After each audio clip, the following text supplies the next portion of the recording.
বাংলা সাহিত্যের রহস্য, রোমাঞ্চ এবং কিছু ভয়ের গল্পে ভরা এই বিশেষ নিবেদন শুধুমাত্র আপনার জন্য।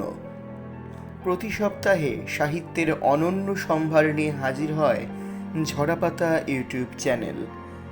আজকের পর্বে শুনুন তারাদাস বন্দ্যোপাধ্যায়ের তারানাথ তান্ত্রিকের গল্প মুখ। তারাদাস বন্দ্যোপাধ্যায়ের জন্ম 1947 সালের 15ই অক্টোবর এবং মৃত্যু 2010 সালের 18ই জুলাই। তারাদাস বন্দ্যোপাধ্যায় ছিলেন একজন বাঙালি ঔপন্যাসিক, ছোট গল্পকার। তিনি সাহিত্যিক বিভূতিভূষণ বন্দ্যোপাধ্যায়ের একমাত্র পুত্র ছিলেন। পিতার মতোই করেছেন শিক্ষকতা। গল্প পাঠে বিজয় ও সমগ্র পরিচালনা পরিকল্পনা সাহাস ক্রিয়েশন। প্রধান চরিত্রে তারানাথ, কিশোরী, রামদুলাল বাবু। শুরু হচ্ছে মুখ। বিকেলে তারানাথের বৈঠকখানায় আড্ডা জমে উঠেছে। রোজ রোজ তারানাথের স্কন্ধে কণ্টকী ফল ভগ্ন করা উচিত নয় ভেবে আমি আর কিশোরী মোড়ের তেলে ভাজার দোকান থেকে গরম গরম বেগুনি আর ফুলুরি কিনে নিয়ে এসেছিলাম। এখন শুধু শালপাতা কটা পড়ে আছে। ভেতর থেকে দ্বিতীয়বার চাও এসে উপস্থিত। তৃপ্তির ঢেকুর তুলে তারানাথ বলল, না, উড়েগুলো বেশ ভালো তেলে ভাজা করে, বুঝলে? কিশোরী বলল, সব কিছুর স্বাদ নির্ভর করে মনের অবস্থার উপরে। আজ এখন আপনার কোনো কাজ নেই, বেশ নিশ্চিন্তি আড্ডার মেজাজ। এখন বাসি তেলে ভাজা পচা বেসনের ঠান্ডা ফুলুরিও ভালো লাগবে। আবার মাথায় দুশ্চিন্তা থাকলে দেরাদুন চালের বিরিয়ানিও মুখে রুজবে না, তাই না? তারানাথ মৃদু হেসে চায়ে চুমুক দিয়ে বলল,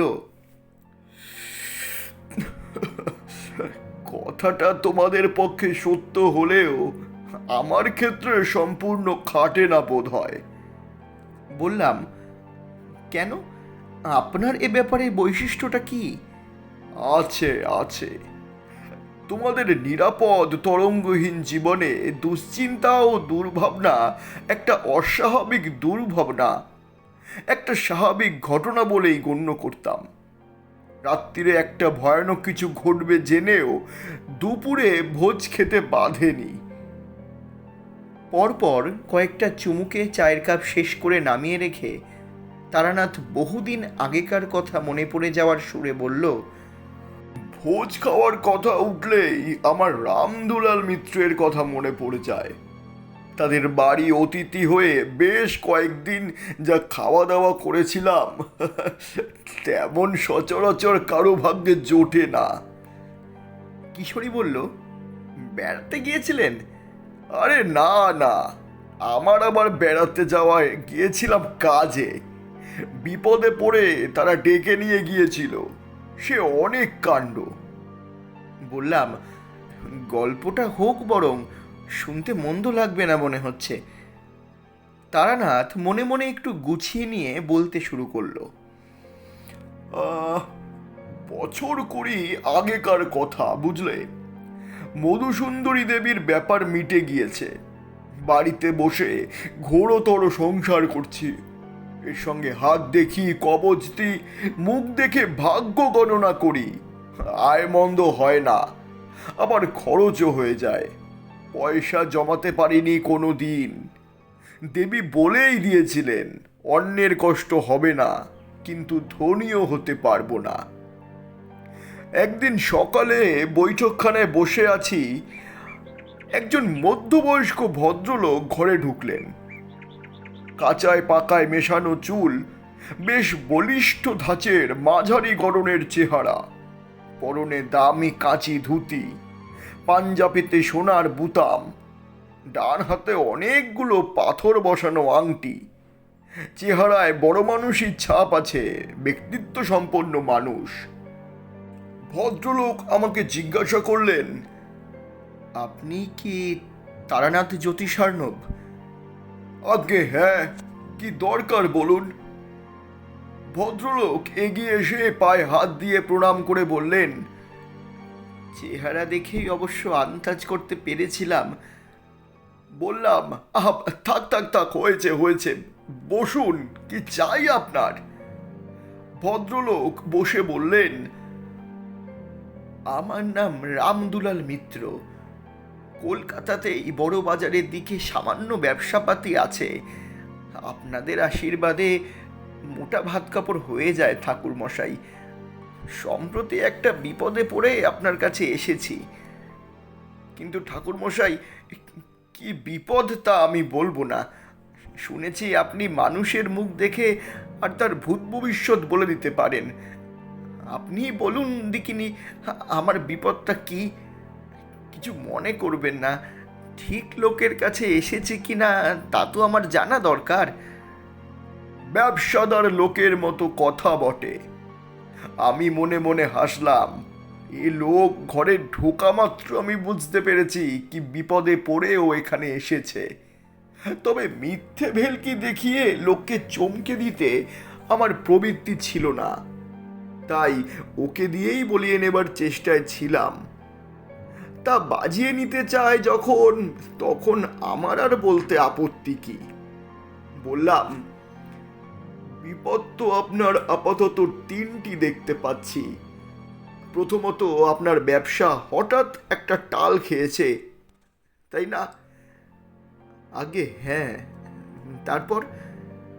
এটার জন্য ভাবতে হবে না, এখানে বসেই বলে দিচ্ছি। আপনি নীল রঙের গণেশ গড়িয়ে পুজো করুন, আমার ব্যবসার মোড় ফিরবে। রামদুলাল বললেন, আর আপনার বাস্তু বিঘ্ন আছে দেখতে পাচ্ছি। বসত বাড়ি সংক্রান্ত কোনো গোলযোগে পড়বেন কিংবা পড়েছেন। রামদুলাল চোখ বড় বড় করে বললেন, ধন্য ধন্য ধন্য ঠাকুর মশাই আপনি। শুনেছিলাম, আজ চোখে দেখলাম। কিন্তু 3 নম্বরটা কি বলুন তো?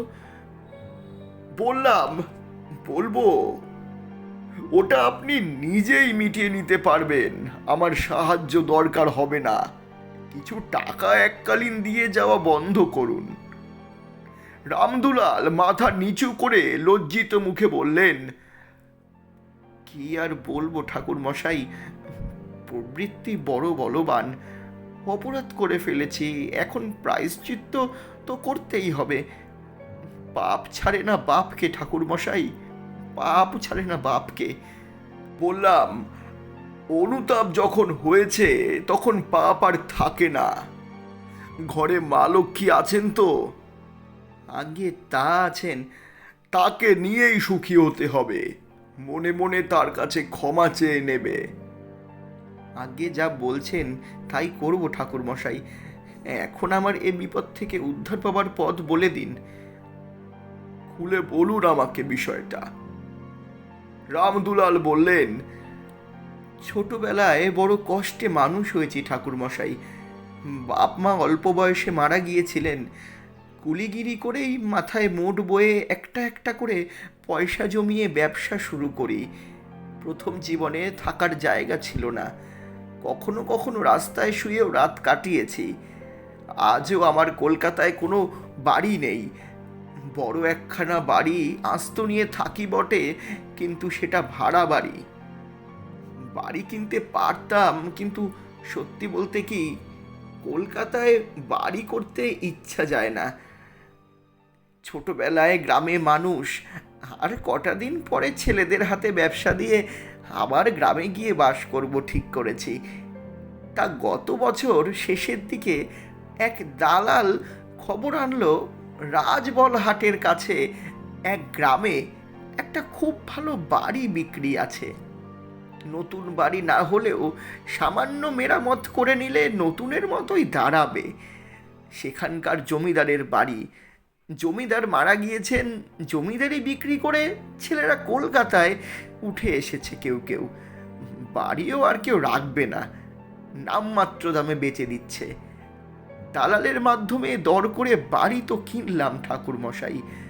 অনেক আশার বাড়ি আমার, বুঝলেন, কিন্তু এখন সে বাড়িতে বাস করা অসম্ভব হয়ে উঠেছে।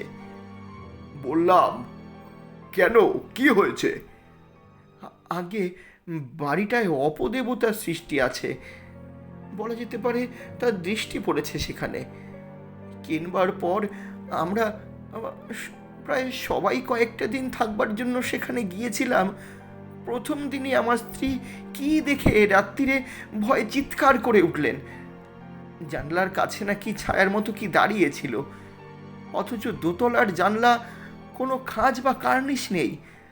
চোর কিংবা ডাকাত কি বে উঠবে বলুন তো?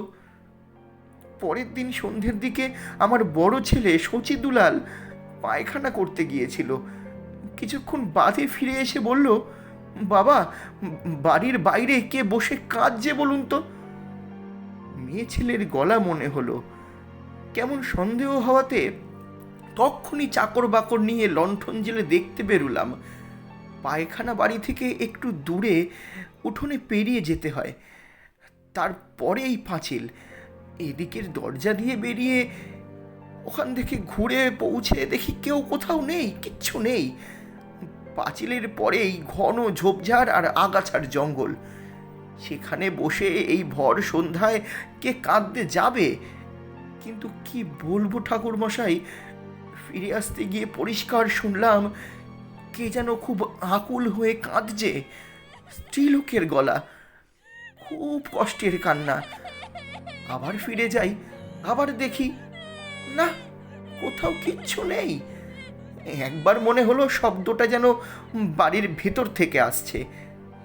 কেমন ভয় ধরে গেল। এসব কি কাণ্ড বলুন দেখি? এমন হওয়া তো ভালো কথা নয়। পরের দিন গিন্নিকে কলকাতায় ফেরত পাঠালাম মেজ ছেলের সঙ্গে। আমি আর শচী আরও দুদিন থেকে গেলাম। প্রত্যেক দিন সন্ধেবেলা সেই কান্নার শব্দ শুনেছি। আর কি বলবো, বাড়িটার মধ্যে যতক্ষণ থাকি মন যেন কেমন বিষণ্ণ হয়ে থাকে। বুকে যেন একটা পাহাড়ের মতো চাপ টের পাই। বাড়িটা ভালো নয় ঠাকুর মশাই, কিন্তু এক গাদা টাকা খরচ করে কেনা বাড়ি শেষ পর্যন্ত বন্ধ করলে তো পোড়ো হয়ে যাবে। অনেক শখ করে কেনা, এর কিছু উপায় হয় ঠাকুর মশাই? একটু ভেবে বললাম, আমাকে একবার নিয়ে যেতে পারেন সেখানে? আগে হ্যাঁ হ্যাঁ, তা পারি বই কি। আর সত্যি বলতে কি, আমি জানতাম আপনি যেতে চাইবেন। আমার মনে হয়েছিল আপনি ভাববেন না কিছু। আপনার যাতায়াত, খাওয়া দাওয়া এবং গরিবের সাধ্যমতো দক্ষিণা আমি দেব। কবে যাবেন বলুন? আপনার কবে সুবিধা হয়? পরশু সকালে তৈরি হয়ে থাকবেন তাহলে, আমি এসে নিয়ে যাব। রাজবলহাট থেকে মাইল তিনেক দূরে মতিপুর গ্রাম। বিকেল 3টে নাগাদ গিয়ে সেখানে পৌঁছলাম। নিতান্ত পাড়াগা বটে, কিন্তু বাড়িখানা সত্যি দেখবার মতো। বিরাট দোতলা বাড়ি, একটা বাড়িও রয়েছে, একটা ভেতর মহল। সব মিলিয়ে প্রায় 23-24খানা ঘর। কাছাকাছি আর অন্য বসতি নেই। মূল গ্রাম কিছুটা দূরে। আদর করে রামদুলাল আর শচী আমাকে ভেতরে নিয়ে গেল। কিন্তু কি জানো, বাড়িতে ঢুকতেই আমার মনে হলো এখানে কোনো গোলযোগ আছে। ঠিক কি যে হলো তা বলতে পারবো না, তবে মনে একটা অস্বস্তির ভাব। চারিদিকে বাতাস যেন এ বাড়ির চৌহদ্দির মধ্যে এসে আর বইছে না। একটাও পাখির ডাক নেই। গৃহস্থর বাড়ি এমন, শ্মশানের মতো হবে কেন? ওই পাখির ডাক না শুনতে পাওয়াটা আমাকে সত্যি ভাবিয়ে তুলল। আমি দেখেছি মানুষের চেয়ে নিম্ন স্তরের প্রাণীরা অশুভ প্রভাব সম্বন্ধে বেশি অনুভূতিপ্রবণ হয়। ভূমিকম্প হওয়ার আগে পোষা পাখি খাঁচার মধ্যে ছটফট করে, জানো তো। মোটের ওপর সেখানে পৌঁছে বুঝতে পারলাম রামদুলাল বাজে কথা বলেনি। যাই হোক, চাকর তক্ষুনি হাত পা ধোবার জল এনে দিল। জামা কাপড় বদলে আমি, রামদুলাল আর শচী বৈঠকখানায় এসে বসলাম। কলকাতা থেকে চাঙ্গারি করে এক গাদা খাবার এনেছিল রামদুলাল। এবার চাকর সেগুলো আমাদের পরিবেশন করে দিল। প্রচুর খাঁটি ঘিয়ে ভাজা লুচি, আলুর দম, বড় বড় জোড়া সন্দেশ, ছানার মুড়কি ইত্যাদি ইত্যাদি। বেশ খিদে পেয়েছিল। এক নিঃশ্বাসে প্রচুর খেয়ে ফেললাম এবং তারপরে যখন একটা হাঁড়ি থেকে রাবড়ি বেরুলো, ভয় পেয়ে বললাম, না না, আর নয়, অনেক হয়েছে। রামদুলাল হাত জোর করে বলল, আগে কি আর এমন আয়োজন ঠাকুরমশাই, খুদকুড়ো বই তো নয়, সামান্য একটু নিন, আপনার কথা ভেবেই আনা। খাওয়া হলে রামদুলাল বলল, একটা কথা বলবো ঠাকুরমশাই। কি? কিছু বুঝতে পারছেন? বাড়িটায় কি সত্যিই কোনো দোষ আছে? আসল কথা না ভেঙে বললাম, এখনই কিছু বলা কঠিন, দেখি আজ রাতটা।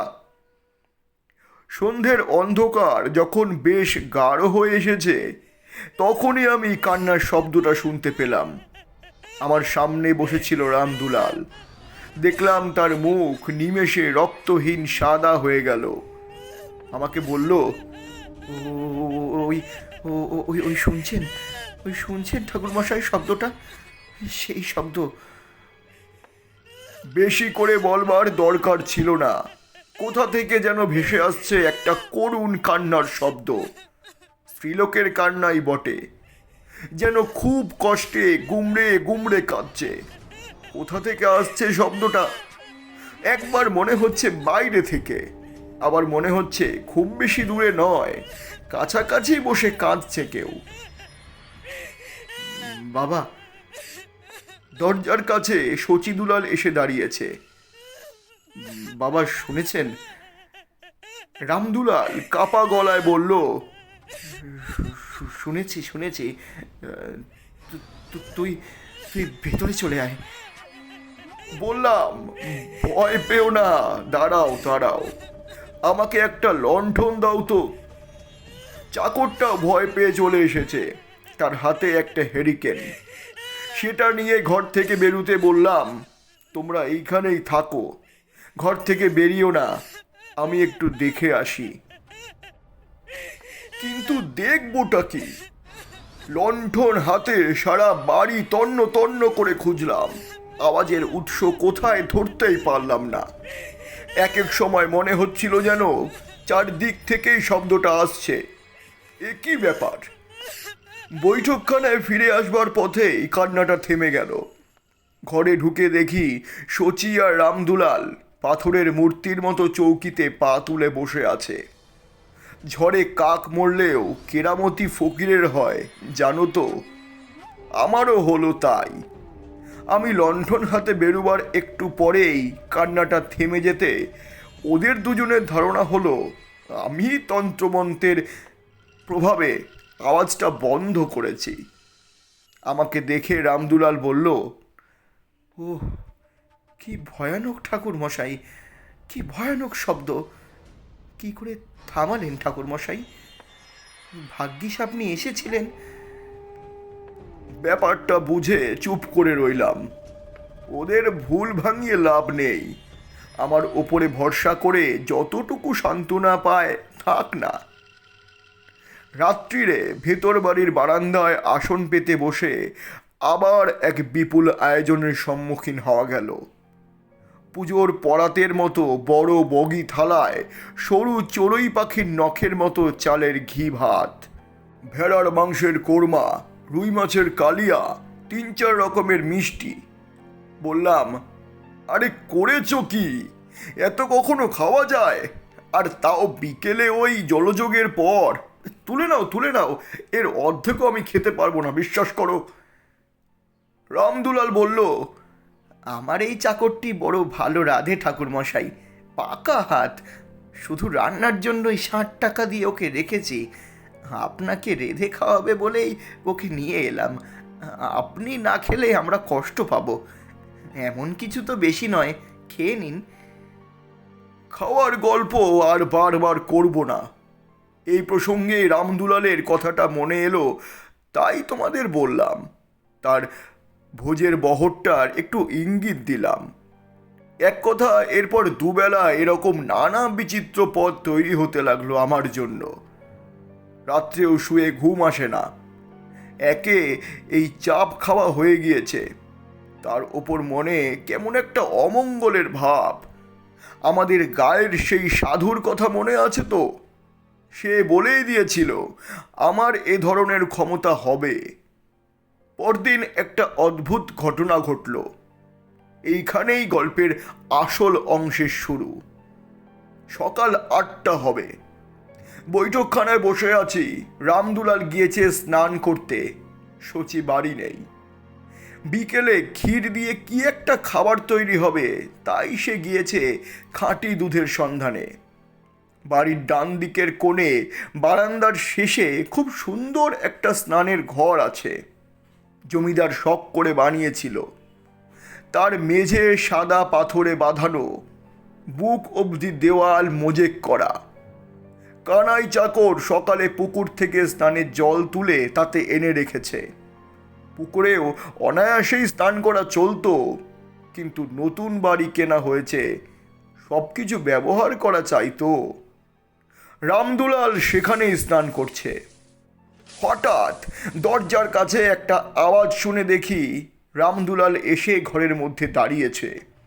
তার মুখ ভয়ে বিকৃত, বেচারা কাঁপছে ঠক ঠক করে।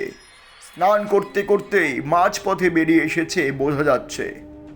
কাপড় ভেজা, গায়ে জল, মোজবার সময় পাইনি।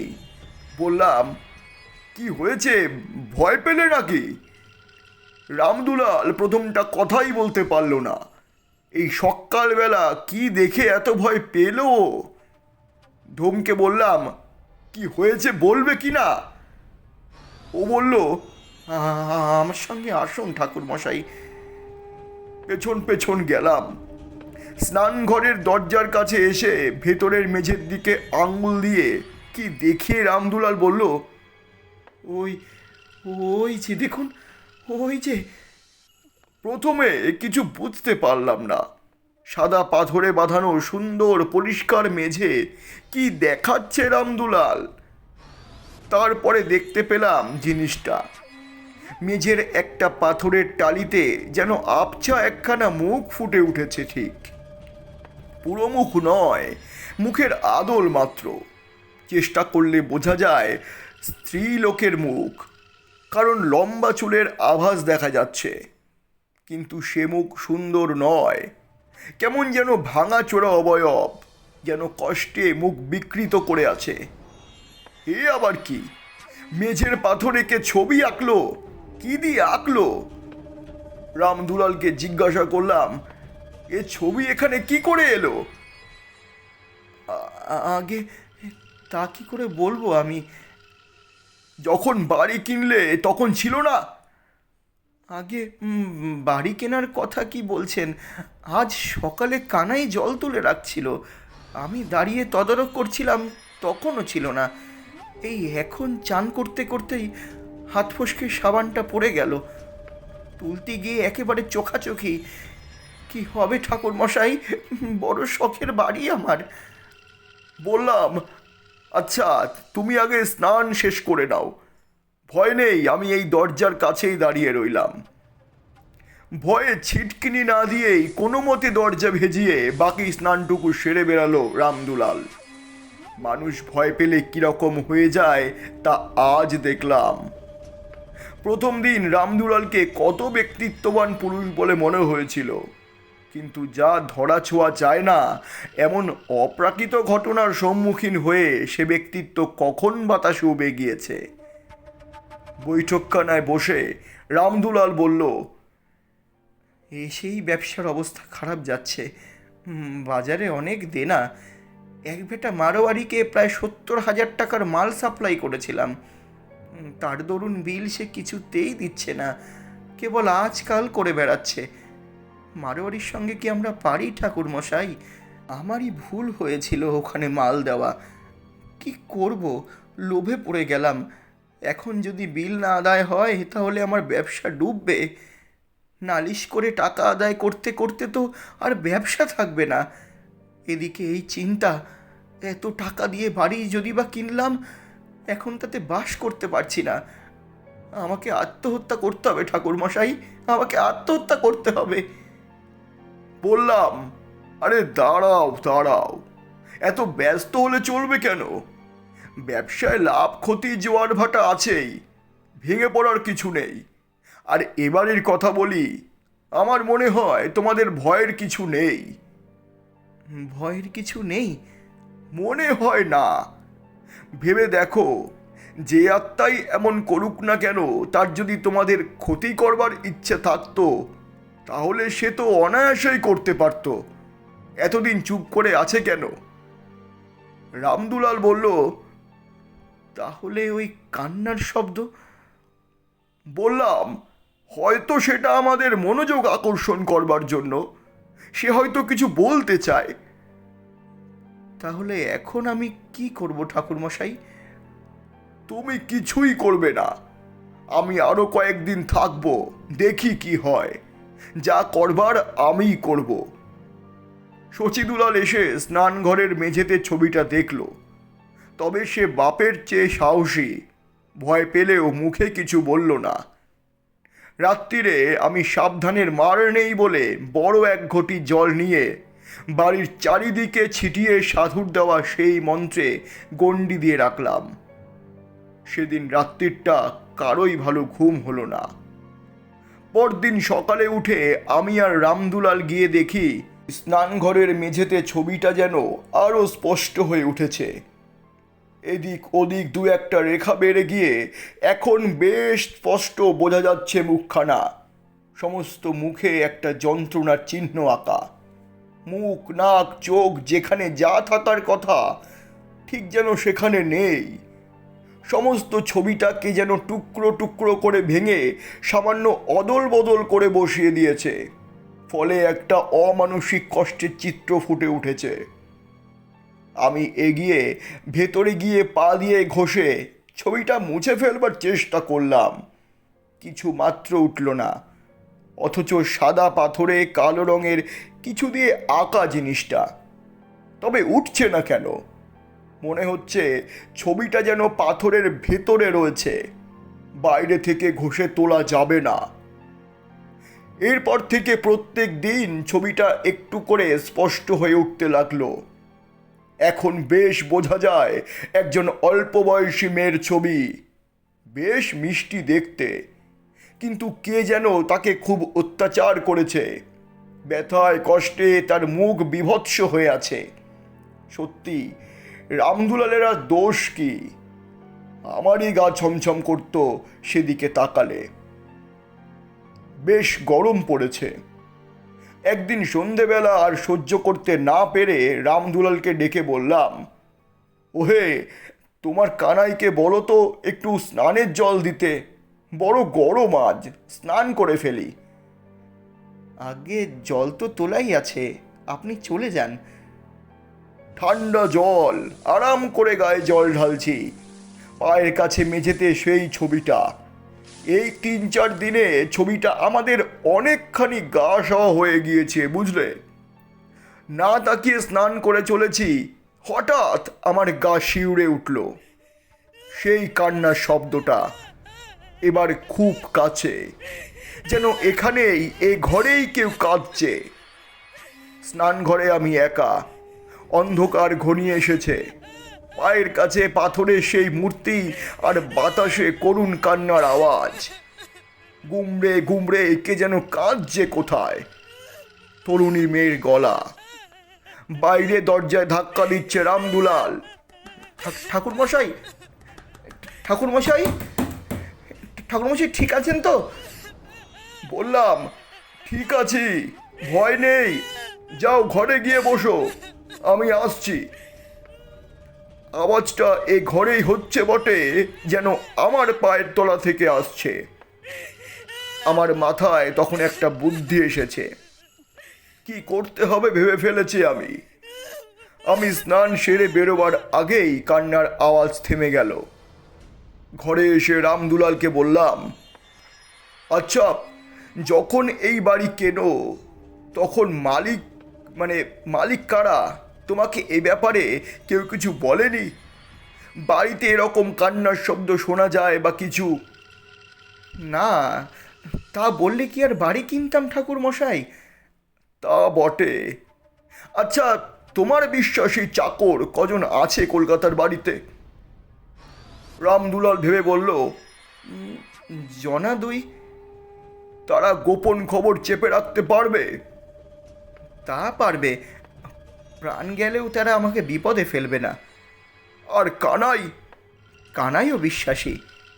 বললাম, কাল শচীকে কলকাতায় পাঠিয়ে সেই চাকর দুজনকে এখানে আনাও, কাজ আছে। এরপরের ঘটনা সংক্ষিপ্ত। পরের দিন শচী গিয়ে বাড়ি থেকে দুজন বলিষ্ঠ চাকরকে নিয়ে এলো। তাদের নিয়ে স্নান ঘরে গেলাম। রামদুলাল চুপ করে থাকতে জানে। এতক্ষণ কিছু জিজ্ঞাসা করেনি। এবার বলল, কি হবে ঠাকুর মশাই? এখনই দেখতে পাবে। এ বাড়িতে শাবল আর কোদাল আছে? তা আছে। আনতে বলো।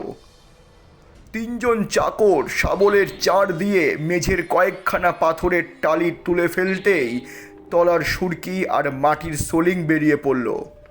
বললাম, মাটি খোঁড়ো। হাত চারেক মাটি খোঁড়া হতেই একজন চাকর হঠাৎ অস্ফুট আর্তনাদ করে হাতের কোদাল ফেলে দিয়ে কাঁপতে লাগলো। রামদুলাল গর্তের মধ্যে উকি দিয়ে ভীত গলায় বলল, ঠাকুর মশাই, এ কি ব্যাপার? বললাম, কঙ্কাল তো। কোথা থেকে এলো? পরে বলছি, আগে ওটা তুলতে বলো। আস্ত তোলা গেল না। তুলতে যেতেই হাড়গুলো খসে আলাদা হয়ে যেতে লাগলো। কিছুক্ষণ বাদে মেঝেতে ছোট একটা হাড়ের স্তূপ হয়ে গেল। এতক্ষণ বাদে কিশোরী বলল, তারপর? তারপর আর কি? সেই হাড় বস্তায় করে এনে গঙ্গায় ফেলে দেবার পর ও বাড়িতে আর কোনোদিন কান্নার আওয়াজ শোনা যায়নি। রামদুলাল আমাকে জিজ্ঞাসা করেছিল, কার কঙ্কাল ঠাকুর মশাই? বললাম, এতদিন পরে তা আর বলা সম্ভব নয়। এদেরই পূর্বপুরুষদের মধ্যে কারু কাণ্ড আর কি। সেকালে জমিদাররা কিরকম অত্যাচারী হতো জানোই তো। কাকে মেরে পুঁতে ফেলেছিল বলা কঠিন। বাড়ির বউ হতে পারে, আবার গায়ের মেয়েও হতে পারে। যে যাই হোক, তার আত্মা সদ্গতির জন্য কেঁদে আমাদের দৃষ্টি আকর্ষণ করার চেষ্টা করত। গঙ্গায় দেওয়ায় মুক্তি পেয়ে গেল। আর হ্যাঁ, এবারই যারা তোমাকে বিক্রি করেছিল তাদের ওপর রাগ করো না। তারাও খুব সম্ভবত কিছুই জানে না। পূর্বপুরুষ যে অন্যায়টা করেছিল সে গোপনেই করেছে। সাক্ষী দাঁড় করিয়ে রেখে কেউ খুন করে না। ওরা কান্না শুনতে পেত নিশ্চয়ই, অথচ আমাকে বলেনি। সেটা তো একটা অপরাধ। বললাম, ওরা কান্না শুনতে পেত কিনা সে বিষয়ে আমার সন্দেহ আছে। কেন বলুন তো? যাদের পূর্বপুরুষদের হাতে বেটি মারা গিয়েছিল তাদের হাতে বেটির আত্মা হয়তো মুক্তি পেতে চায়নি। তাই বাড়ি বিক্রি হবার পর তোমার কাছেই মুক্তি চেয়েছে। যাও, এ বাড়িতে আর ভয় রইল না। বরং একটি আত্মা সদ্গতির অভাবে কষ্ট পাচ্ছিল, তার আশীর্বাদ পেলে। রামদুলাল আমাকে আদর করে বাড়ি পৌঁছে দিয়ে 500 টাকা দিয়ে প্রণাম করলো। আমি আপত্তি করেছিলাম। বাধা দিয়ে এসে বলল, আপনি বুদ্ধি না দিলে ঠাকুর মশাই, আমরা কি আর মেঝে করতে যেতাম? এর দিন দশেক পরে রামদুলালকে আবার একবার দেখেছিলাম। আমার বাড়িতে এসেছিল 2 ছেলেকে নিয়ে, মুখে হাসি। বললাম, কি হে, কি খবর? আগে আত্মার আশীর্বাদ সত্যি আছে। কি রকম? রামদুলাল খুশির হাসি হেসে বলল, মারোয়ারি বেটা গতকাল বিল পেমেন্ট করেছে। তারানাথ গল্প থামালো। রাত বেড়ে চলেছে। রামদুলালের 70,000 টাকা হলো বটে, কিন্তু আমাদের কাল আবার আপিস যেতে হবে। বিদায় নিয়ে বেরিয়ে বাড়ি মুখে রওনা হলাম।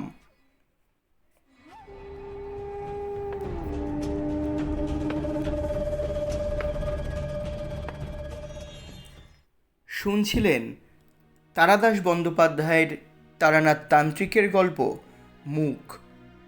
গল্প পাঠে এবং তারানাথ তান্ত্রিকের ভূমিকায় আমি বিজয়।